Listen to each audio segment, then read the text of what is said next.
Hello everyone, continue करते हैं दोस्तों अपनी साइंस की डिस्कशन को। आज के लेक्चर में दोस्तों हम बात करेंगे, पहले भी मैंने आपको बताया था फोटोसिंथेसिस के बारे में, थोड़ा सा डिटेल्ड तरीके से जानते हैं और कुछ और एस्पेक्ट्स के बारे में डिस्कस करते हैं विद रिस्पेक्ट टू फोटोसिंथेसिस।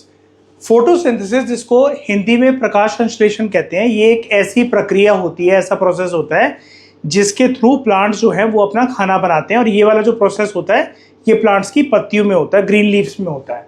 ठीक है, तो सबसे पहले फोटोसिंथेसिस की दोस्तों एक इक्वेशन होती है, आप उसको केमिकल इक्वेशन कह सकते हो। और यहाँ पर जो नंबर्स लिखे रहते हैं, जैसे ये जो 6, 12, 2, ये जो लिखे हैं नंबर्स, ये basically chemical equation balanced way में लिखी जाती है। तो ये बैलेंस केमिकल इक्वेशन है। सबसे पहले हम फोटोसिंथेसिस की केमिकल इक्वेशन को जानते हैं। ठीक है, फोटोसिंथेसिस की केमिकल इक्वेशन शुरू होती है यहाँ से। सबसे पहले आता है 6CO2। ठीक है, कार्बन डाइऑक्साइड के 6 मॉलिक्यूल्स हैं, वाटर के H2O के 12 हैं। इनका आपस में संगम होगा और प्लांट जो है अपना खाना बनाएगा in the presence of chlorophyll, जो कि प्लांट्स की पत्तियों में होता है, और सूरज की किरणों की मदद से, जिसको हम सनलाइट कहते हैं। आउटकम क्या निकल कर आएगा? जो प्लांट का खाना होता है उसको आप ग्लूकोज भी कह सकते हो, कार्बोहाइड्रेट भी कह सकते हो। और प्रीवियस लेक्चर में मैंने आपको बताया था, जो बचा हुआ रिजर्व खाना होता है जिसको प्लांट इमीडिएटली यूज नहीं करता है, उसको हम कहते हैं स्टार्च। और इंसानों के शरीर में जो एनर्जी खाना खाने के बाद पैदा होती है, एक तो होता है कि एक्टिविटी करते हुए हम उसको यूज करते रहते हैं। जैसे मैं अभी आपकी क्लास ले रहा हूं, तो जो भी मैंने खाना खा रखा है उसकी एनर्जी जो है वो अभी करंटली यूटिलाइज हो रही है, लेकिन कुछ एनर्जी मेरी बॉडी रिजर्व भी करके रखेगा। तो इंसानों के शरीर में जो रिजर्व एनर्जी होती है, जैसे प्लांट में रिजर्व एनर्जी को हम लोग स्टार्च कहते हैं, इंसानों के अंदर हम उसको कहते हैं ग्लाइकोजन। ठीक है, तो एंड रिजल्ट क्या निकलेगा? ग्लूकोज बनेगा इससे, जिसको आप कार्बोहाइड्रेट भी कह सकते हो। ठीक है, ऑक्सीजन के 6 मॉलिक्यूल्स और अगेन वाटर के 6 मॉलिक्यूल्स। ठीक है, तो ये एक बैलेंस केमिकल इक्वेशन है फोटोसिंथेसिस की। तो इसके अंदर हमने देखा, सबसे पहले तो 6CO2, 6 मॉलिक्यूल्स हैं कार्बन डाइऑक्साइड के, 12 मॉलिक्यूल्स हैं पानी के। उसके बाद आपका क्लोरोफिल, ये ऐसा ग्रीन पिगमेंट होता है, पत्तियों में प्रेजेंट होता है। ये क्या काम करता है? सनलाइट को ट्रैप करने का काम करता है। ठीक है, सनलाइट क्योंकि प्लांट्स को चाहिए होती है फोटोसिंथेसिस के प्रोसेस को कैरी आउट करने के लिए, ताकि प्लांट्स अपना खाना बना सके इन द फॉर्म ऑफ ग्लूकोज, आप उसको कह लो या कार्बोहाइड्रेट कह लो। तो वो सनलाइट ऐसा नहीं है कि आपने प्लांट को जब तक धूप के नीचे रखा, पत्तियों को रखा, जब तक उन पे सूरज की किरणें पड़ रही हैं तभी तक वो खाना बना पाएंगे। सूरज की किरणें कुछ टाइम के लिए आप प्लांट्स की पत्तियों को दिखा दो, उनके अंदर एक पिगमेंट होता है जिसको हम कहते हैं क्लोरोफिल। वो हीट लविंग पिगमेंट होता है, सनलाइट लविंग पिगमेंट होता है, हीट नहीं कहना चाहिए हमें, और सनलाइट को ट्रैप करने का काम करता है, ताकि फिर अगर आपने छाँव में भी, किसी छाया में, शेडो रीजन में भी अगर प्लांट को रख दिया है, तो वो फोटोसिंथेसिस की जो प्रोसेस है वो इनिशिएट हो जाएगी, क्योंकि उसने सनलाइट को ट्रैप कर लिया था जब वो एक्सपोज हो रखा था सूरज की किरण के सामने। ठीक है, उसके बाद है सनलाइट, जो कि सोर्स ऑफ एनर्जी का काम करेगा। फिर C6H12O6 जो होता है वो ग्लूकोज है, सिंपल कार्बोहाइड्रेट है। ठीक है, और 6 मॉलिक्यूल्स बनेंगे ऑक्सीजन के और 6 मॉलिक्यूल्स बनेंगे वाटर के।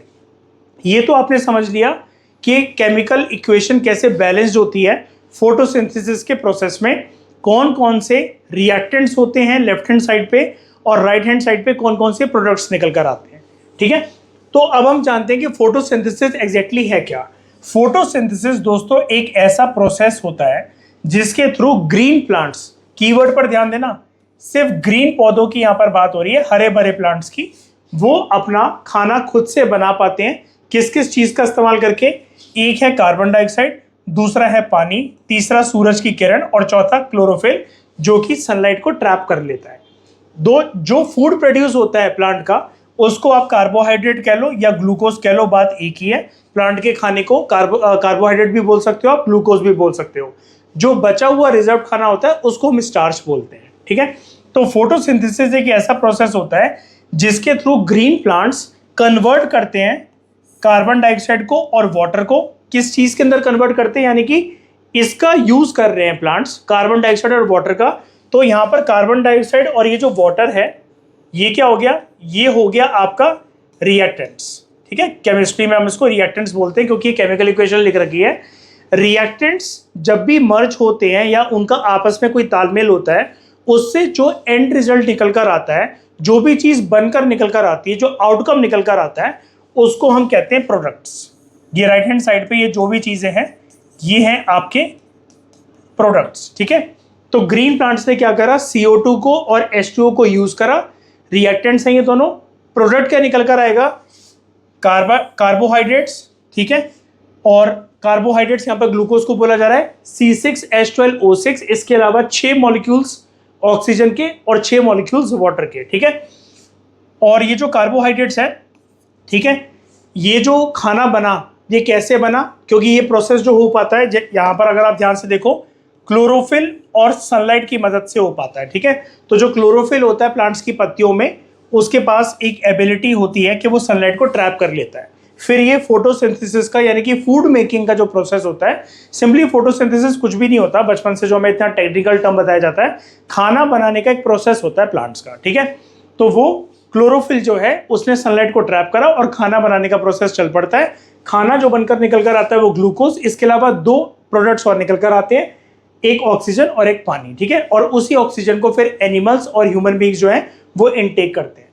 अब कौन कौन से इवेंट्स होते हैं प्रॉपर तरीके से फोटोसिंथेसिस की जब प्रोसेस हो रही होती है प्लांट्स के अंदर, ग्रीन प्लांट्स के अंदर, उनकी पत्तियों के अंदर 3 मेजर इवेंट्स होते हैं, इसको आपको समझना पड़ेगा, ठीक है। तो 3 मेजर इवेंट्स निकल कर आते हैं फोटोसिंथेसिस के प्रोसेस में। सबसे पहला है लाइट एनर्जी एब्जॉर्ब होती है क्लोरोफिल के द्वारा, ठीक है। क्लोरोफिल अभी हमने बात करी ना कि सनलाइट को ट्रैप करता है, तो वो लाइट एनर्जी को, यानी कि सनलाइट की एनर्जी की यहाँ पर बात हो रही है, उसको लाइट एनर्जी कहा जा रहा है, उसको एब्जॉर्ब करने का काम करता है। तो क्लोरोफिल है कहां पर, ये प्लांट्स के लीफ सेल्स के अंदर है। ये क्या काम करता है, सनलाइट को ट्रैप करने का काम करता है, उसको एब्जॉर्ब करने का काम करता है, सोलर एनर्जी को यानी कि सनलाइट को कैप्चर कर लेता है और फोटोसिंथेसिस के प्रोसेस को, प्लांट के अंदर फूड मेकिंग के प्रोसेस को इनिशिएट कर देता है, स्टार्ट कर देता है, ठीक है। अगर क्लोरोफिल ना हो तो सनलाइट जो है वो तो जो प्लांट्स हैं वो इस सनलाइट को ट्रैप ही नहीं कर पाएंगे, सोलर एनर्जी को ट्रैप ही नहीं कर पाएंगे। और जब सोलर एनर्जी नहीं मिलेगी प्लांट्स की पत्तियों को, तो इसका मतलब फूड मेकिंग का जो प्रोसेस है, जो फोटोसिंथेसिस का प्रोसेस है, स्टेप 1 अगर अच्छे से कंप्लीट नहीं होगा क्लोरोफिल की एब्सेंस में, तो फूड मेकिंग का प्रोसेस कभी कंप्लीट ही नहीं हो पाएगा, ठीक है। ये वाली बात आप याद रखना। अभी आगे चलकर हम इसके ऊपर एक एक्टिविटी भी करेंगे कि ग्रीन प्लांट्स जो होते हैं उनके अंदर जो क्लोरोफिल होता है वो ही सिर्फ फोटोसिंथेसिस के प्रोसेस को इनिशिएट कर सकते हैं। विदाउट क्लोरोफिल ये प्रोसेस जो होता है फूड मेकिंग का प्लांट्स के अंदर वो हो ही नहीं सकता। इसके लिए अभी हमें एक्टिविटी भी देखेंगे आगे चलकर। सेकंड स्टेप होता है फोटोसिंथेसिस के प्रोसेस में लाइट एनर्जी का, सूरज की किरणों की बात हो रही है यहाँ पर, लाइट एनर्जी केमिकल एनर्जी के अंदर कन्वर्ट हो जाती है और जो वाटर होता है वो स्प्लिट हो जाता है, ठीक है। यानी कि यहाँ पर आप देख सकते हो ये CO2 था और ये वाटर था, ठीक है। और ये चीज प्लांट्स ने यूज करी in the presence of chlorophyll and sunlight, ठीक है। अब वो कह रहे हैं कि जो लाइट एनर्जी है, जो सनलाइट है यहाँ पर, ठीक है, उसका कन्वर्जन हो जाता है इनटू केमिकल एनर्जी, और वाटर जो होता है यहाँ पर जो प्लांट्स ने यूज करा था यहाँ पर H2O, वो स्प्लिट हो जाता है। कैसे होता है ये, तो जो एब्जॉर्ब लाइट एनर्जी होती है, जिसको क्लोरोफिल ने एब्जॉर्ब करा लाइट एनर्जी को, वो कन्वर्ट हो जाती है केमिकल एनर्जी के अंदर। सेकेंड स्टेप के अंदर 2 स्टेप्स छुपे हुए हैं, एक तो लाइट एनर्जी का केमिकल एनर्जी के अंदर कन्वर्ट हो जाना, पहली बात क्लियर हो गई सेकेंड स्टेप में। दूसरी चीज है सेम टाइम पर क्या होता है, जो वाटर के जो मॉलिक्यूल्स हैं वो स्प्लिट हो जाते हैं 2 चीजों में, एक हाइड्रोजन में और दूसरा ऑक्सीजन में। हाइड्रोजन जो होता है वो फूड फॉर्मेशन के काम आता है और ऑक्सीजन जो होता है उसको प्लांट्स एटमॉस्फेयर के अंदर रिलीज कर देते हैं।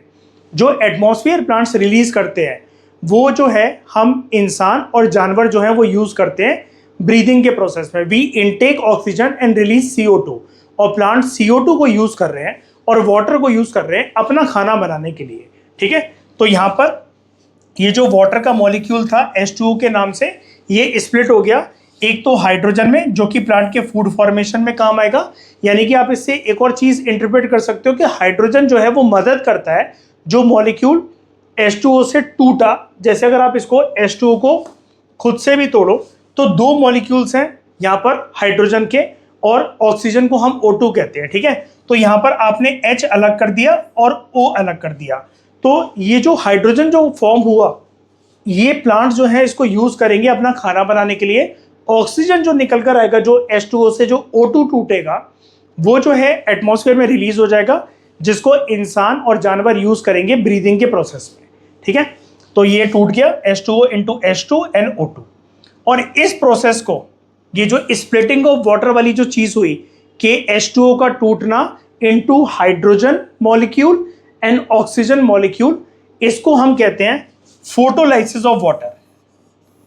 फोटोलाइसिस ऑफ वाटर, क्योंकि दोस्तों पहले तो एक बात मैं आपको क्लियर कर देता हूं, ये फोटो का मतलब क्या होता है साइंस में।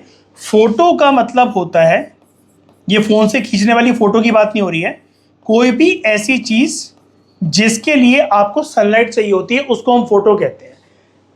तो ये जो वाटर का मॉलिक्यूल H2O स्प्लिट हो पाया, ये किसकी मदद से हो पाया?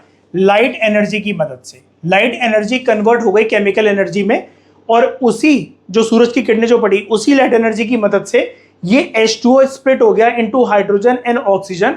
और इस प्रक्रिया को, इस प्रोसेस को हम लोग दोस्तों नाम देते हैं फोटोलाइसिस ऑफ वाटर, यानी कि सूरज की किरणों की प्रेजेंस में H2O मॉलिक्यूल का टूटना इनटू हाइड्रोजन एंड ऑक्सीजन, उस प्रोसेस को फोटोलाइसिस ऑफ वाटर कहते हैं। ठीक है, ये इसको आप फोटोलाइसिस ऑफ H2O भी बोल सकते हो अगर आप वाटर को कन्वर्ट करोगे उसके केमिकल नेम के अंदर।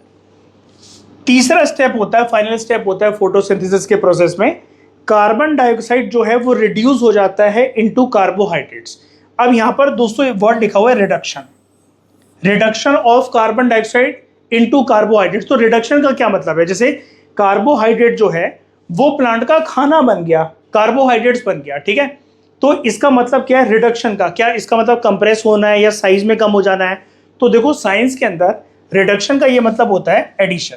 रिडक्शन का मतलब रिड्यूस होना नहीं होता, किसी एडिशनल चीज को इंट्रोड्यूस करना होता है। ये बहुत इंपॉर्टेंट है, एनसीईआरटी में गिवन नहीं है, लेकिन फिर भी मैंने आपकी अंडरस्टैंडिंग के लिए लिख दिया, क्योंकि ये लाइन गिवन है reduction of carbon dioxide to carbohydrate. लेकिन बच्चे अक्सर कंफ्यूज हो जाते हैं, खुद से एनालिसिस करने लग जाते हैं कि रिडक्शन का मतलब होता है कम करना, क्योंकि डिक्शनरी मीनिंग तो रिडक्शन का यही होता है साइंस में। लेकिन रिडक्शन का मतलब होता है किसी एडिशनल चीज को इंट्रोड्यूस करना, किसी चीज को ऐड करना।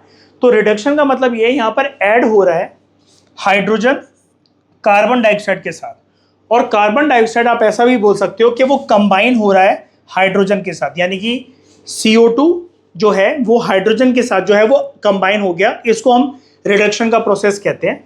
विद रिस्पेक्ट टू, मतलब जब भी किसी चीज के लिए रेफरेंस पे रिडक्शन बोला जा रहा हो, जैसे यहाँ पर कार्बन डाइऑक्साइड की रिडक्शन की बात चल रही है, तो कार्बन डाइऑक्साइड किसी चीज के साथ ऐड हुआ है या कोई चीज आकर CO2 के साथ ऐड हुई है, तो यहाँ पर क्या ऐड होने की बात हो रही है? हाइड्रोजन के मॉलिक्यूल की।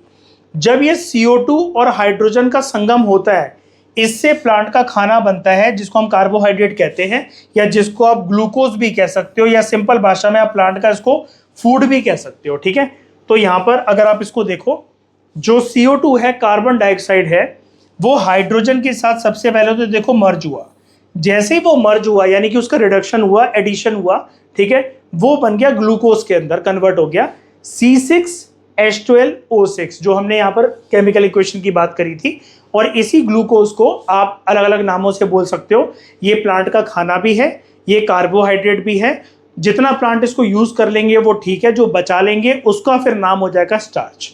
ठीक है, जो बचा हुआ ग्लूकोज होगा, जो बचा हुआ खाना होगा, जो बचा हुआ कार्बोहाइड्रेट होगा, उसको प्लांट्स में हम लोग स्टार्च कहते हैं। बचे हुए एनर्जी रिजर्व को इंसानों की बॉडी में हम लोग कहते हैं ग्लाइकोजन।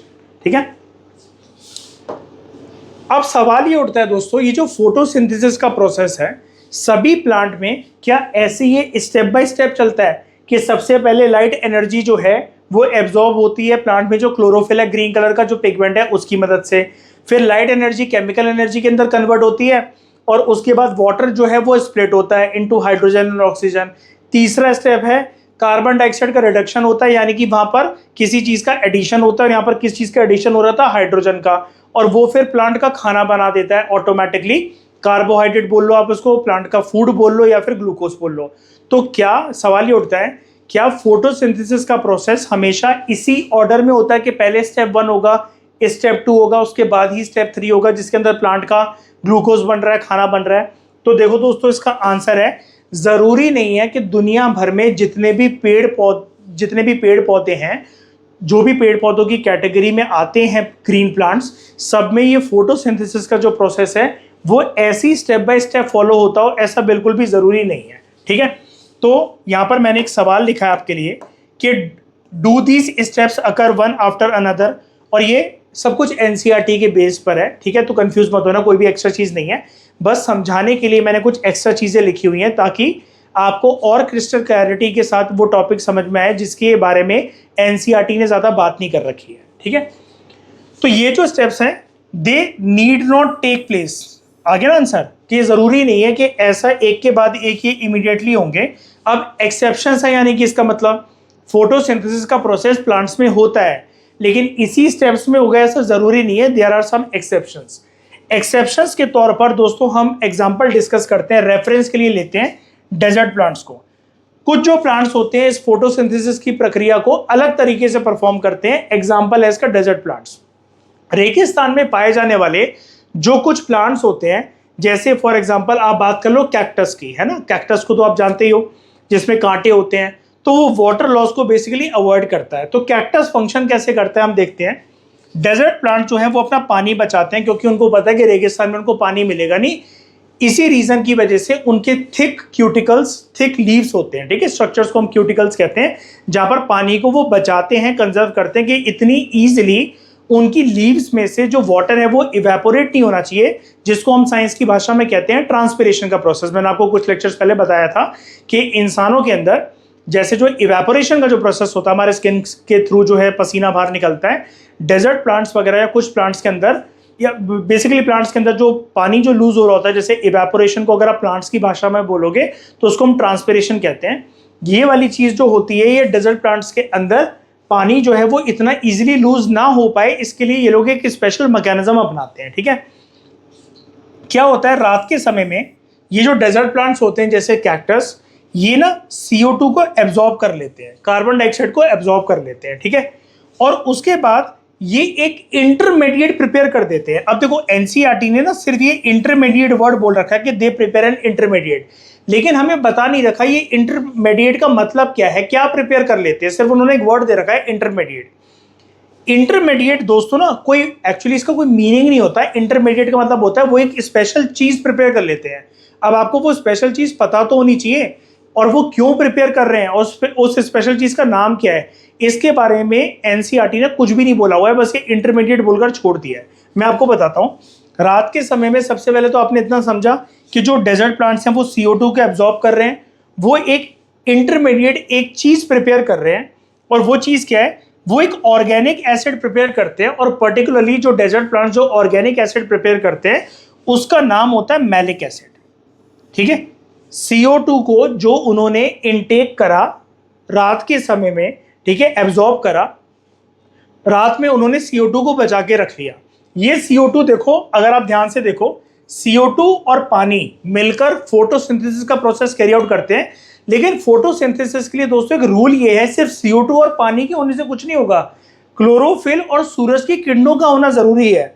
अब यहां पर तो बात हो रही है रात के समय में, तो रात को अभी के लिए प्लांट ने क्या कर रखा है, CO2 को पहले से अपने पास रख लिया और उसको रखा है इन the form of organic acid, और उस एसिड का नाम जो होता है वो है मैलिक एसिड। ठीक है, मैलिक एसिड बना लेते हैं ये CO2 से अपना रात के समय में, जो कि एक ऑर्गेनिक एसिड है। ठीक है, अब दिन के टाइम पर ये प्लांट्स क्या करते हैं, अच्छा रात को ये जो एसिड बनाते हैं CO2 को कन्वर्ट करा इन्होंने, एक इंटरमीडिएट बनाया, यानी कि CO2 का प्रोसेस, CO2 का जो फॉर्मेट है, जो प्रोसेस है, उससे इन्होंने एक ऑर्गेनिक एसिड बनाया मैलिक एसिड के नाम का। इसको साइंस की भाषा में ये बहुत एक फेमस प्रोसेस होता है, आपको जरूरी नहीं है कि जानना है 10th क्लास की एनसीईआरटी के लेवल के हिसाब से, लेकिन फिर भी मैंने क्योंकि इसके बारे में सर्च करा और ये एक बहुत इंपॉर्टेंट एक यूनिवर्सल प्रोसेस होता है डेजर्ट प्लांट्स के अंदर, उसके एक नाम होता है CAM, CAM, फुल फॉर्म होती है क्रासुलेशन एसिड मेटाबॉलिज्म। ये प्लांट का एक मेटाबॉलिज्म होता है डेजर्ट प्लांट्स का, वाटर लॉस ना हो, रात को CO2 को एब्जॉर्ब कर लो और उसको मैलिक एसिड की फॉर्म में, जो कि एक ऑर्गेनिक एसिड होता है, उसकी फॉर्म में स्टोर कर लो, उसको CAM कहते हैं, CAM, क्रासुलेशन एसिड मेटाबॉलिज्म। ठीक है, और ये एक प्रकार से प्लांट्स का, डेजर्ट प्लांट्स का एक एडेप्टेशन मैकेनिज्म होता है, जिससे वो अपने पानी जो उनका लूज हो सकता है शरीर से, उसको अवॉइड करते हैं। अब दिन के टाइम पे क्या करते हैं, देखो क्या यहाँ पर फूड बन गया प्लांट का, क्या खाना बना लिया उन्होंने, नहीं, CO2 है उनके पास, पानी भी चलो उनके पास होगा, लेकिन सबसे इंपॉर्टेंट होता है विदाउट क्लोरोफिल और सनलाइट की प्रेजेंस में फोटोसिंथेसिस का प्रोसेस ना तो इनिशिएट हो सकता है ना खत्म हो सकता है। जब सनलाइट ही नहीं है तो ग्लूकोज जो होता है, जो कार्बोहाइड्रेट होता है, जो अल्टीमेटली प्लांट का खाना होता है, वो तो प्रोसेस इनिशिएट हो ही नहीं पाया, उसके लिए सूरज की किरणें चाहिए, और यहाँ पर तो रात हो रही है। तो प्लांट्स ने जो रात को CO2 को ट्रैप करा था अपने पास, दिन के टाइम का वो वेट करता है ताकि दिन में जब सूरज की किरण निकलेगी तो प्लांट देखना कैसे बिहेव करेगा। ठीक है, दिन के समय पर जो CO2 को एब्जॉर्ब करा था डेजर्ट प्लांट ने रात को, जैसे कैक्टस ने रात को CO2 को एब्जॉर्ब करा था, और मैलिक एसिड जो कि एक अपने आप में ऑर्गेनिक एसिड है, एक इंटरमीडिएट बनाकर उसको अपने पास रख लिया। ठीक है, इस एब्जॉर्ब करे हुए CO2 को प्लांट्स यूज करते हैं, डेजर्ट प्लांट्स यूज करते हैं। जैसी सूरज की किरणें उसके ऊपर पड़ती हैं तो CO2 जो उन्होंने रात को रखा हुआ था उसके पिटारे खोल देते हैं कि हमारे पास CO2 है, पानी है, सूरज की किरणों का पड़ने का वेट है। अब क्योंकि ये ग्रीन प्लांट्स हैं, इनके पास क्लोरोफिल भी होगा, बस सूरज की किरणों की कमी थी, लाइट एनर्जी की कमी थी। जैसी लाइट एनर्जी इनके ऊपर पड़ती है, इनके अंदर केमिकल एनर्जी बनने का एक प्रोसेस स्टार्ट हो जाता है जिसको हम फोटोसिंथेसिस कहते हैं। ठीक है, और ये एक ऐसा एडेप्टेशन का मैकेनिज्म है जिसके थ्रू जो डेजर्ट प्लांट्स हैं अपने वाटर लॉस को बेसिकली जो है वो अवॉइड कर पाते हैं। अब आपके दिमाग में आया होगा कि सर इससे वाटर लॉस कैसे हो सकता था, ये प्लांट्स ने ड्रामे क्यों करे रात के समय पे, ये दिन में आराम से वेट कर लेता सूरज की किरण को निकलने का, और तब ये अपने CO2 और वाटर को मिक्स करके क्लोरोफिल और सनलाइट की प्रेजेंस में फिर ही अपना ग्लूकोज, ऑक्सीजन और हाइड्रो जो पानी है H2 है ये वो बना लेता। तो देखो दिन के समय पर डेजर्ट एरियाज में दोस्तों गर्मी बहुत ज़्यादा हो जाती है, और तब कोई गारंटी नहीं थी कि फोटोसिंथेसिस का प्रोसेस अच्छे से हो भी पाता। बहुत सारे पदार्थ प्लांट से, उसकी पत्तियों से इवेपोरेट होकर, जिसको हम ट्रांसपिरेशन का प्रोसेस कहते हैं, वो इनिशिएट हो जाता। अगर गर्मी बहुत ज़्यादा पड़ती तो डेजर्ट प्लांट्स ने आधा जो काम है वो रात को ही कर लिया। जैसे फॉर एग्जांपल आपको कल सुबह पिकनिक पे या स्कूल में किसी फंक्शन पे जल्दी निकलना है, तो आपकी मम्मी ने आपकी लंच की जो तैयारी है वो पहले से ही करके रख दी। फॉर एग्जांपल आप कल को आलू के पराठे लेकर जाने वाले हो, तो जो आलू का पूरा जो बेस है वो उन्होंने पहले से ही आटा वाटा मार कर फ्रिज में रख दिया, कि ताकि जब आप सुबह स्कूल के लिए उठोगे, जितने टाइम आप वॉशरूम वगैरह जाओगे, नहाओगे धोगे, तब तक आपकी मम्मी आपके पराठे सेक देगी। ठीक है, और लंच पैक हो जाएगा आपका। तो सिमिलरली यहाँ पर यही हुआ कि रात को इसने होमवर्क कर लिया, आधा काम कर लिया, ताकि कल सुबह जैसी सूरज की किरण निकलेगी, हल्की सी भी सूरज की किरण पड़ेगी, फोटोसिंथेसिस का प्रोसेस जल्दी स्टार्ट हो जाना चाहिए। इतनी गर्मी नहीं पड़नी चाहिए कि फिर प्लांट की पत्तियों से वो जो वाटर वगैरह जो चीज़ें हैं, इंपॉर्टेंट जो स्टफ है फोटोसिंथेसिस के प्रोसेस को कैरी आउट करने में, वो फिर खत्म हो जाए या फिर इवेपोरेट हो जाए। और वैसे इवेपोरेशन ना बोल के हम उसको ट्रांसपिरेशन बोलते हैं, वो तो समझाने के लिए मैं आपको बोल रहा हूँ। ठीक है, पता चला फिर ऐसे नहीं होना चाहिए ना कि गर्मी इतनी ज़्यादा पड़ी कि जो फोटोसिंथेसिस का प्रोसेस जो है उसके लिए जो हमें लाइट एनर्जी चाहिए थी, सनलाइट की एनर्जी चाहिए थी, वो तो प्लांट्स को मिल गई, लेकिन जो पदार्थ है जो कि कन्वर्ट करेंगे रिएक्टेंट साइड को प्रोडक्ट साइड में, वही खत्म हो जाए। इसका लूज नहीं होना चाहिए, इसका लॉस नहीं होना चाहिए था, ये लूज नहीं होने चाहिए थे CO2 और वाटर। इस वजह से उसने CO2 को रात को ही अपने अंदर कंजर्व करके फॉर्मेट भी उसका चेंज कर दिया, उसको एक इंटरमीडिएट बना दिया in the form of organic acid, जिसका क्रिस्टल क्लियर जो स्पेसिफिक नाम होता है that is known as malic acid. और उस प्रोसेस को हम लोग क्रेसुलेशन एसिड मेटाबॉलिज्म बोलते हैं, इस पूरे प्रोसेस को। ठीक है, तो ये चीज़ आपको अच्छे से समझ में आ गई होगी दोस्तों। लास्ट में इसमें ये लिखा हुआ है कि जो फोटोसिंथेसिस है वो एक ऐसा प्रोसेस है जिसके थ्रू ग्रीन प्लांट्स जो होते हैं वो अपना खुद का खाना बनाते हैं इन द फॉर्म ऑफ ग्लूकोज या कार्बोहाइड्रेट आप उसको कह लो। और वो कैसे बनाते हैं, कार्बन डाइऑक्साइड और वाटर को कन्वर्ट कर देते हैं वो इनटू कार्बोहाइड्रेट्स, और सनलाइट की एनर्जी को यूज करते हुए, जो कि प्लांट की पत्तियों में एक पदार्थ था क्लोरोफिल, उसने ट्रैप कर रखी थी। ठीक है, ये ऐसे प्रोसेस जो है ये पूरा का पूरा वर्क करता है जब हम बात करते हैं फोटोसिंथेसिस की। ठीक है, समझ में आ गया, कुछ भी नहीं रह गया इसमें हमारा। ठीक है, अब दोस्तों हमारी एनसीईआरटी में एक फिगर गिवन है। ठीक है, cross section of a leaf, normal जो पत्ती होती है उसकी लेबलिंग गिवन है। अब ये सिर्फ जो नाम है ना, अगर आप देखोगे ये सिर्फ नाम ऐसे करके गिवन है। ये वाला डायग्राम ना एनसीईआरटी में यहां से लेकर यहां तक इतना गिवन है ये एनसीईआरटी में। अब इसकी जो लेबलिंग है वो भी दे रखी है, डायग्राम भी बन रखा है, लेकिन बता नहीं रखा है कि हर एक पार्ट का काम क्या होता है। ठीक है, तो इसको जरा समझ लेते हैं हम, जो चीजें एनसीईआरटी ने मिस कर दी हैं उसको हम समझ लेते हैं। तो ये एक नॉर्मल लीफ है, ठीक है, शेप इसकी इन्होंने बैटमैन जैसी बना दी है, ठीक है। यहाँ पर कुछ लेबलिंग है, पहले हैं लीफ के हम आउटर पार्ट्स को डिस्कस करेंगे, फिर प्लांट लीफ के अंदर जो टिश्यूज होता है उसके टिश्यूज के पार्ट को जानेंगे, ठीक है।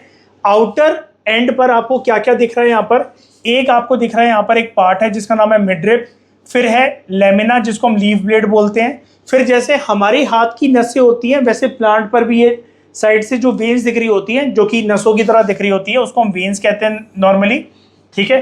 उसके बाद वेस्कुलर बंडल होता है प्लांट्स के अंदर जो कि जाइलम और फ्लोएम से बना होता है, और फिर यहाँ पर हमारे ये जो सारे के सारे पार्ट्स हैं, waxy cuticle, upper epidermis, chloroplast, air spaces, guard cell, lower epidermis, ये सारी की सारी जो लेबलिंग है नीचे वाले पार्ट की, ये प्लांट के टिश्यूज के पार्ट्स हैं।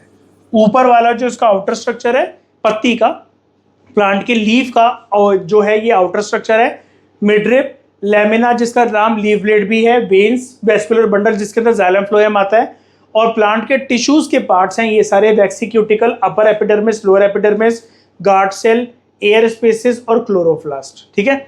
इसको अब हम अच्छे से समझते हैं एक एक पार्ट को, ठीक है।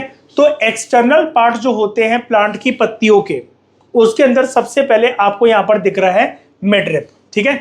मिडरिप मतलब मिडल वाला ये जो मोटा सा ये जो पार्ट है, ठीक है, जिसने एक लीफ को, अगर आप मान लो कि ये मोटा वाला पार्ट है, जो पत्ती है वो इस तरफ भी बाइफरकेटेड है इसके और इस तरफ भी बाइफरकेटेड है, तो ये बीच में एक तरीके से एक सपोर्ट देने का काम कर रहा है पत्ती की इस साइड को और पत्ती की उस साइड को। जैसे पहले मान लो ये जो बीच वाली जो लाइन है, ये जो रेखा है, ये जो मोटी वाली, ठीक है, इसके इस साइड भी पत्ती का पार्ट है, इस साइड भी पत्ती का पार्ट है, इस बीच वाले पोर्शन को हम लोग मिडरिप बोलते हैं, ठीक है।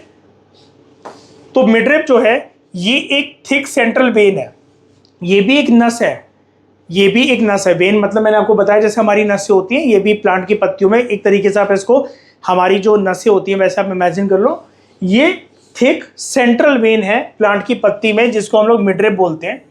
जैसा कि मैंने आपको बताया पत्ती जो है इस साइड भी है, इस साइड भी है, बीच पे से सपोर्ट देने का काम कर रहा है और मोटा भी है, इसलिए सबसे ज्यादा लीफ में जो मोटा वाला पार्ट है, आउटर पार्ट जो आपको दिख रहा है वो मिडरिप ही होता है। तो ये सपोर्ट प्रोवाइड करता है एक लीफ को और ये मटेरियल्स को कंडक्ट करता है, यानी कि प्लांट की पत्ती के अंदर जो भी उसको मिनरल्स, न्यूट्रिशन वगैरह मिलेगा उसको इधर उधर फैलाने का काम करेगा, क्योंकि ये फर्दर ब्रांच लाइक स्ट्रक्चर के अंदर बाइफरकेट होता है ऐसे ऐसे करके, ठीक है। तो ये हर जगह पर मटेरियल्स को कंडक्ट करता है, यानी कि ट्रांसपोर्टेशन का काम भी करता है ये। दूसरा आपको दिख रहा है यहाँ पर लेमिना, जिसको हम लीफ ब्लेड भी कहते हैं। ये जो साइड का पोर्शन है, ठीक है, ये जो साइड के पोर्शन आ रहे हैं इसको हम लेमिना या फिर लीफ ब्लेड कहते हैं। तो ये ब्रॉड फ्लैट पार्ट होता है लीफ का, इसको हम लेमिना या फिर लीफ ब्लेड कहते हैं। ये मेन जगह होती है जहां पर फोटोसिंथेसिस अकर होता है। अब सोचो जरा दोस्तों कितना इंपॉर्टेंट फैक्ट है ये कि this is the main site of photosynthesis, लेकिन एनसीईआरटी ने सिर्फ ये डायग्राम देकर आपको छोड़ दिया, इसके बारे में कोई टिप्पणी नहीं कर रखी है। तो this is the main site lamina या लीफ ब्लेड जहां पर फोटोसिंथेसिस होता है, और ये एक ऐसा एरिया होता है जो कि सनलाइट के नीचे सबसे ज्यादा एक्सपोज है। ये जो ग्रीन वाला पार्ट है जिसमें ब्रांचेस वगैरह निकल रखी हैं, तो ये जो पूरा आपका ग्रीन वाला जो पार्ट है लेमिना या लीफ ब्लेड, यही एक्सपोज है सनलाइट से, और यहीं जब सनलाइट पड़ेगी तो वो ही जो लाइट एनर्जी होगी केमिकल एनर्जी के अंदर कन्वर्ट होगी, और फोटोसिंथेसिस का यानी कि प्लांट्स का ग्लूकोज का, कार्बोहाइड्रेट का, फूड बनाने का जो प्रोसेस है वो इनिशिएट होगा। क्यों होगा? क्योंकि यही वो पार्ट होगा जहां पर क्लोरोफिल जो होगा वो प्रेजेंट होगा, लाइट एनर्जी को वो एब्जॉर्ब कर लेगा और फिर उसको केमिकल एनर्जी के अंदर कन्वर्ट करेगा। उसके बाद है यहाँ पर जो आपको ये जो वेन्स दिख रही हैं ये वाली, ठीक है, ये जो छोटी छोटी वेन्स, ठीक है, इधर उधर ये जो आपको रूट जैसे स्ट्रक्चर जो दिख रहे हैं ये वेन्स हैं। जैसे लीफ के ऊपर इंसान की जैसे हाथ की नसें होती हैं वैसे नस जैसा स्ट्रक्चर है। तो ये नेटवर्क है ऑफ कंडक्टिंग स्ट्रैंड्स का। ये जो वर्ड लिखा हुआ है ना दोस्तों, कंडक्टिंग स्ट्रैंड्स, ठीक है, स्ट्रैंड्स मतलब बेसिकली क्या होता है कि जैसे आपने एक मेन ब्रांच ली, उससे आप फर्दर सब ब्रांचेस निकाले जा रहे हो, उसको हम स्ट्रैंड्स कहते हैं, ठीक है। एक तरीके से लकीरें, साइड की लकीरें, उसको हम कहते हैं नेटवर्क ऑफ कंडक्टिंग स्ट्रैंड्स को, जो पत्तियों के ऊपर पाए जाते हैं। जैसे ये वाली जो लकीरें हैं, ये साइड की जो लकीरें निकल रही हैं, ठीक है, इसको हम कहते हैं प्लांट की पत्तियों के अंदर स्ट्रक्चर एज वेन्स। ये क्या काम करते हैं? ये सब्सटेंसेस को ट्रांसपोर्ट करने का काम करते हैं थ्रू वेस्कुलर बंडल्स। पूरी पत्ती में जो बॉस है, सबसे बड़ा जो बॉस है जो खाना पहुंचाएगा, ये भी मटेरियल्स को कंडक्ट कर रहा था, मिडरिप, ठीक है। सबसे मोटा वाला पार्ट ये प्लांट की पत्ती का बॉस है, ठीक है। लेकिन जो ये वेन्स हैं, ये भी सब्सटेंसेस के ट्रांसपोर्टेशन में मदद करती हैं थ्रू वेस्कुलर बंडल्स। अब सवाल ये उठता है, सर ये वेस्कुलर बंडल्स क्या है? वेस्कुलर बंडल अगर आप यहाँ पर देखो, ये देखो, ये वाला जो स्ट्रक्चर है प्लांट का, ये यहाँ पर ये वेस्कुलर बंडल है। वेस्कुलर बंडल में दो आइटम्स होते हैं मेन इंपॉर्टेंट, एक होता है फ्लोएम और दूसरा होता है जाइलम, ठीक है। इसको आपने छोटी क्लासेस में सुना होगा। तो वेस्कुलर बंडल्स जो होते हैं उसके अंदर दो प्रकार के टिश्यूज होते हैं। प्लांट की पत्ती में दो वेस्कुलर बंडल होते हैं, और वो वेस्कुलर बंडल, मतलब बंडल तो एक ही है, वो जो बंडल बना हुआ है वो दो टिश्यूज से बना हुआ है, एक है जाइलम और एक है फ्लोएम, ठीक है। जाइलम क्या काम करता है? जाइलम जो है वो पानी को और कुछ इंपॉर्टेंट मिनरल्स को जो प्लांट के रूट्स में आ रखे हैं, सबसे पहले आप जैसे पानी डालते हो, कोई भी खाद वगैरह डालते हो, सबसे पहले तो जो मिनरल्स वगैरह को एब्जॉर्ब करने का काम करते हैं, या फिर वो मिनरल्स सबसे पहले जहाँ तक जाते हैं वो प्लांट की जड़ों तक जाते हैं, रूट्स तक जाते हैं। रूट से ऊपर एंटी ग्रेविटी उसको उठाते हुए जो पत्तियों तक जो न्यूट्रिशन को लेकर जाने का जो काम करेगा, जो मैकेनिज्म, जो टिश्यू, वो है जाइलम। तो जो भी पानी होता है वो भी प्लांट की जड़ों में जाता है, मिनरल्स भी सारे प्लांट की जड़ों में जाते हैं। तो जड़ से लेकर पत्तियों तक जो टिश्यू लेकर जाता है उसको ट्रांसपोर्टेशन करता है एंटी ग्रेविटी। एंटी ग्रेविटी में क्यों कह रहा हूँ? रूट्स तो टुवर्ड्स द ग्रेविटी है, ऊपर स्टेम तक आते हुए जो पत्तियां साइड की निकल रखी हैं, जैसे नीचे जो है ये रूट्स है, ठीक है, ये तो टुवर्ड्स द ग्रेविटी हो गया, ऊपर उठाकर इसको लेकर जाना, that is called as anti gravity. तो ये जो एंटी ग्रेविटी ट्रांसपोर्टेशन में जो मदद करता है, जो पार्ट, जो टिश्यू है, वो है जाइलम, ठीक है। जाइलम का काम आप समझ गए। फ्लोएम का क्या काम होता है? फ्लोएम भी ट्रांसपोर्टेशन के तौर पर एक टिश्यू होता है जो कि मदद करता है ट्रांसपोर्टेशन में। ये क्या करता है? जो फूड प्रिपेयर हो गया है, देखो कच्चा माल जो है, रॉ मटेरियल जो है, आटा, मैदा, चावल, दाल, चीनी, दूध, ये सब पहले किचन में जाकर आप रखा है, मम्मी को दे आए अपनी, कि मम्मी मैं बाजार से राशन लेकर आ गया हूँ, ठीक है। तो आपने क्या करा? आप ग्राउंड फ्लोर पे गए थे, यानी कि रूट्स के पास थे आप, और ऊपर चढ़कर आप अपने फ्लोर पर आए और आपने किचन में आकर अपनी मम्मी को पकड़ा दिया। तो ऊपर चढ़कर एंटी ग्रेविटी जो सारा का सारा ट्रांसपोर्टेशन का जो काम करा वो जाइलम ने करा। फ्लोएम क्या करेगा? जो आप किचन में जो रॉ मटेरियल्स रखकर आए हो मम्मी, उससे उन रॉ मटेरियल से एक फिनिश प्रोडक्ट बनाएगी, फिनिश फूड बनाएगी, ठीक है। तो आप उसको ऐसा इमेजिन कर लो, जो रॉ मटेरियल प्लांट की पत्तियों तक आया था वो, ठीक है, वो बनेगा फूड। प्लांट की पत्तियों में क्यों बनेगा? वहां पर है क्लोरोफिल, ठीक है, और वही उसी क्लोरोफिल की मदद से ये जो लाइट एनर्जी है, क्लोरोफिल उसको ट्रैप करेगा और उसको कन्वर्ट करेगा इनटू केमिकल एनर्जी।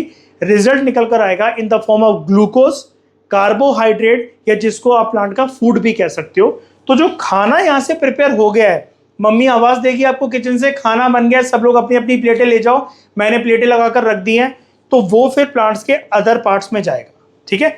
इसको समझने का बेस्ट तरीका यही है कि आप राशन लेकर आए, ठीक है, नीचे गए थे आप ग्राउंड फ्लोर पर, रूट्स के पास थे आप, टुवर्ड्स द ग्रेविटी थे, ऊपर चढ़कर आए आप अपने घर पर लिफ्ट से, सीढ़ियों से, मम्मी को किचन में कच्चा माल आप दे गए, राशन दे गए कि ये है मम्मी, दाल, चावल, चीनी, दूध, आटा वगैरह, इसका ये खाना बना दो।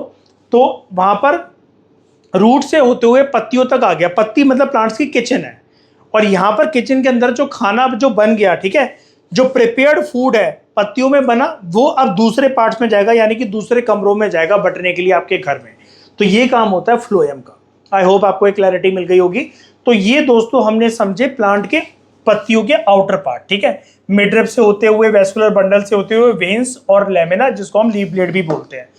अब हम बात करते हैं प्लांट का जो टिश्यू होता है, उस टिश्यू के कुछ इंपॉर्टेंट पार्ट्स होते हैं, उसके बारे में हम जानते हैं, ठीक है। तो लीफ टिश्यू का जो स्ट्रक्चर होता है उसके अंदर कुछ कुछ चीजें होती हैं। सबसे पहले तो ये जो आप आउटर कवरिंग देख रहे हो, ये वाला जो पार्ट है, इसको हम कहते हैं वैक्सी क्यूटिकल, ठीक है। ये एक पतली सी प्रोटेक्टिव आउटर कवरिंग होती है प्लांट की पत्तियों में, बहुत पतली सी, जैसे सेल की आउटर कवरिंग को हम लोग सेल मेम्ब्रेन या सेमी परमीबल मेम्ब्रेन बोलते हैं ना, उसी प्रकार से प्लांट की पत्तियों पर जो पतली सी आउटर लाइनिंग होती है, जो उसका प्रोटेक्टिव आउटर कवरिंग होती है, वो होता है वैक्सी क्यूटिकल। ये काम क्या करता है? ये वाटर लॉस को रिड्यूस करता है और प्रोटेक्ट करता है पत्ती को, ठीक है।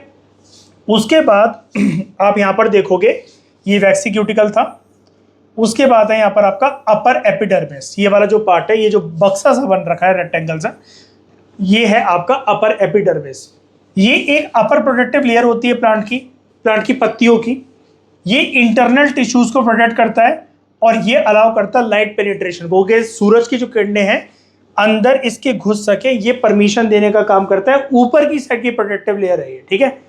उसके बाद आप देखोगे यहाँ पर तीसरा पार्ट, ये जो ग्रीन कलर के पिगमेंट्स हैं अंदर, ये है आपका क्लोरोप्लास्ट, ठीक है। कुछ जो सेल्स होते हैं, प्लांट सेल्स की यहाँ पर बात हो रही है, उनके अंदर ग्रीन डॉट्स के स्ट्रक्चर होते हैं जिसको हम कहते हैं क्लोरोप्लास्ट, ठीक है। ये छोटे छोटे ग्रीन ऑर्गेनेलीज हैं प्लांट सेल्स के। इंसानों के अंदर, जानवर के अंदर, जो अंदर शरीर के अंदर जो पुर्जे फिट होते हैं उसको हम ऑर्गन्स कहते हैं। वहीं पर सेल्स के अंदर जो ऑर्गन्स होते हैं उसको साइंस में हम ऑर्गन्स में कह के ऑर्गेनेलीज कहते हैं। तो ये प्लांट सेल्स के अंदर छोटे छोटे उसके ऑर्गन्स हैं जिसको हम ऑर्गेनेलीज कहते हैं, और उस ऑर्गेनेलीज का नाम है क्लोरोप्लास्ट। ये क्लोरोप्लास्ट जो है इसके अंदर होता है क्लोरोफिल। तो आपको एक चीज समझ में आ गई। सबसे पहले दोस्तों देखो, एक स्ट्रक्चर होगा जो कि होगा ये हमारा प्लांट सेल, ये हमारा है प्लांट सेल। प्लांट सेल के अलग कलर से बना देता हूं। प्लांट सेल के जो अंदर जो होगा ये होगा आपका क्लोरोप्लास्ट, ठीक है। और क्लोरोप्लास्ट के जो अंदर है, ठीक है, अंदर जो स्ट्रक्चर है ये होगा आपका क्लोरोफिल, ठीक है। तो इसकी लेयरिंग कुछ ऐसे चलती है। सबसे पहले प्लांट सेल के अंदर क्लोरोप्लास्ट, और क्लोरोप्लास्ट के अंदर है क्लोरोफिल। हमारे फोटोसिंथेसिस के प्रोसेस में जो हमने डिस्कस करा था उसकी केमिकल इक्वेशन, सनलाइट की प्रेजेंस में सनलाइट को ट्रैप करने का काम कौन करता है? वो करता है क्लोरोफिल, ठीक है। और वो क्लोरोफिल है कहां पर? क्लोरोप्लास्ट के अंदर। और क्लोरोफिल और क्लोरोप्लास्ट है किसके अंदर? प्लांट सेल का पार्ट है वो, ठीक है। तो ये ट्रैप करता है सनलाइट को एंड कैरीज आउट फोटोसिंथेसिस। तो मतलब बेसिकली क्लोरोप्लास्ट नहीं कर रहा है, उसके अंदर जो सनलाइट को ट्रैप करने का जो काम है और फोटोसिंथेसिस की प्रक्रिया को जो स्टार्ट करेगा जो, वो क्लोरोफिल होता है, ठीक है। अब क्योंकि वो क्लोरोप्लास्ट के अंदर है तो फर्क नहीं पड़ता हम उसको क्लोरोप्लास्ट के लिए क्लोरोफिल के लिए एग्जैक्ट। लेकिन अगर आपको पिन पॉइंट करके बोलना है, एमसीक्यू अगर आ जाए अगर आपके एग्जाम में, किसी भी एग्जाम में, तो आपको क्लोरोफिल को मार्क करना है एज अ करेक्ट ऑप्शन, जो कि सनलाइट को ट्रैप करने का काम करता है और फोटोसिंथेसिस का प्रोसेस स्टार्ट करता है, ठीक है।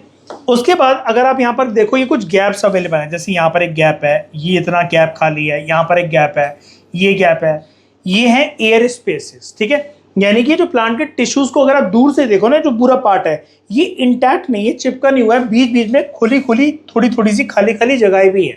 इसको हम एयर स्पेसेस बोलते हैं। प्लांट के एक सेल और दूसरे सेल के बीच में जो गैप है उसको हम एयर स्पेसेस बोलते हैं, ठीक है।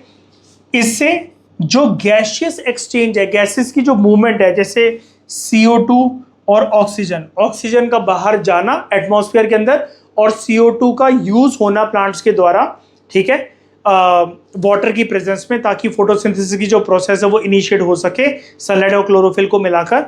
तो ये जो गैसेस हैं अंदर बाहर जो जा रही हैं एक प्लांट के अंदर, ये एयर स्पेसेस जो हैं वो टाइटली, अगर ये सारी चीजें पैक्ड होती तो एयर स्पेसेस में, यानी कि जो गैप है, जो जगह है, वो उसको कम मिलती, तो इतनी इजीली ये जो हवा में फैल जाता है O2 और CO2 इतनी इजीली एंटर कर जाता है, ये नहीं हो पाता। तो एक गैप्स हैं बेसिकली, जो कि खुला खुला एरिया, एक मैदान की तरह, जहां पर जो भी काम होता रहेगा प्लांट्स का, तो उसके अंदर कुछ मटेरियल जाएगा और उसके अंदर से कुछ चीज बाहर निकलेगी, ठीक है। उसके बाद अगर आप यहाँ पर देखो, ये वाला जो पार्ट है आपका फिफ्थ पार्ट, ये है आपका गार्ड सेल, ठीक है। गार्ड सेल एक स्पेशलाइज सेल्स होते हैं, ठीक है, प्लांट के स्टोमेटा के इर्द गिर्द, ठीक है। ये स्पेशलाइज सेल्स हैं, स्पेशल फंक्शंस को परफॉर्म करते हैं, इसलिए हम उनको स्पेशलाइज सेल्स बोल रहे हैं। किसके इर्द गिर्द है ये स्टोमेटा के इर्द गिर्द होते हैं, ठीक है। स्टोमेटा के बारे में भी अभी हम आगे चल के डिस्कस करेंगे। और ये मदद क्या करते हैं? ये गार्ड सेल बेसिकली जो स्टोमेटा होता है, जो कि अगेन गैसियस एक्सचेंज करवाने में मेन एक एलिमेंट होता है प्लांट के अंदर, उसकी ओपनिंग और उसकी क्लोजिंग के लिए ये मदद करते हैं। ये इनका स्पेशलाइज काम है, इसलिए इनको स्पेशलाइज सेल्स बोला जाता है। ये मदद करते हैं कि स्टोमेटा ओपन हो सके और क्लोज हो सके, और ये गैसेस एक्सचेंज को भी रेगुलेट करते हैं कि कुछ गैसेस अंदर आ रही है, कुछ गैसेस बाहर निकल रही हैं, जैसे CO2 का अंदर आना, O2 का बाहर जाना। ठीक है, उसके बाद जैसे आपने अपर एपिडर्मिस को देखा था ना, ये अपर प्रोटेक्टिव लेयर थी, यहाँ पर है लोअर एपिडर्मिस। ठीक है, ये लोअर प्रोटेक्टिव लेयर है और इसी लोअर प्रोटेक्टिव लेयर के अंदर जनरली स्टोमेटा होता है। इसी लोअर प्रोटेक्टिव लेयर के अंदर जनरली स्टोमेटा जो है वो पाया जाता है। ठीक है, तो क्लोरोप्लास्ट जिसके अंदर क्लोरोफिल होते हैं उसकी इंपॉर्टेंस क्या है? ठीक है, उसकी इंपॉर्टेंस क्या है? क्लोरोप्लास्ट के अंदर है क्लोरोफिल। इसकी इंपॉर्टेंस ये है कि जो क्लोरोप्लास्ट है ये एक्चुअल साइट्स हैं फोटोसिंथेसिस की प्रोसेस को करवाने के लिए। और अगर क्लोरोप्लास्ट ना हो, ठीक है, प्लांट की पत्तियों में अगर क्लोरोप्लास्ट ना हो, सनलाइट ट्रैप ही नहीं हो पाएगी, क्योंकि वहां पर क्लोरोफिल ही नहीं होगा। फिर जब क्लोरोप्लास्ट नहीं होगा, क्लोरोप्लास्ट के अंदर होता है क्लोरोफिल, क्लोरोप्लास्ट ही एब्सेंट है तो क्लोरोफिल ऑटोमेटिकली आके थोड़ी ना बैठ जाएगा। और मेन काम क्लोरोफिल का होता है सनलाइट को ट्रैप करने का, तो ये सनलाइट ट्रैप ही नहीं हो पाएगी और प्लांट का जो खाना है जो कि ग्लूकोज या जिसको हम कार्बोहाइड्रेट कहते हैं, वो भी कभी भी प्रिपेयर नहीं हो पाएगा।